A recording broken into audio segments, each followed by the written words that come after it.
Hello, this is StyleCon. Today I'm going to be doing the pros and cons of a selfie stick.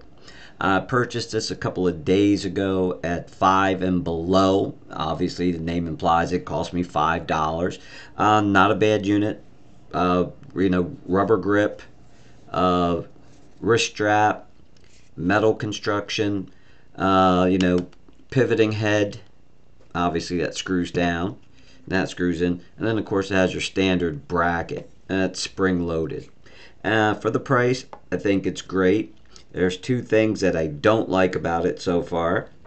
First thing is, if you see this piece isn't completely flat, so when you go to screw this down, you'll see like there's a little bow right there.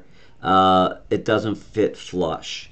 And then let me screw this down, and then I'll get to the second thing that I don't like about this stick. But they're all minor issues. I mean, I don't care if it's not flush. I mean, once you screw that in there, you're good to go. And just put the phone in. It's spring loaded, which is nice. It has, rubber on the top here, some felt on the bottom, to protect the phone's edges. But the problem that I did have, second issue, is that sometimes this turns on its own.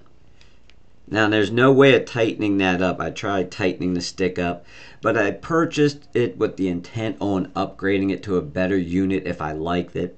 And so far I've been pleased with the idea. I like not having to ask anyone to take my picture. So if you're on vacation or something, oh, see, it just fell right there. If you're on vacation, you don't have to, hey, whoever, just can you take a picture of us? You can do it yourself. If you're out at an event or something like that, you can take your own selfies.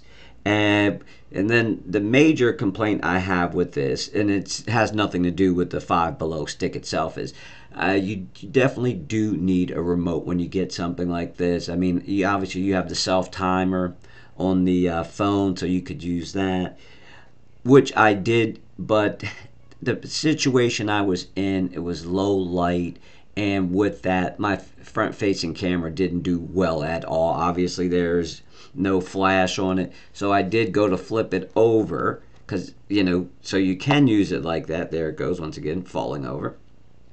But I would like to use the rear facing camera so that way I get the flash, like in low light situations. That would be perfect.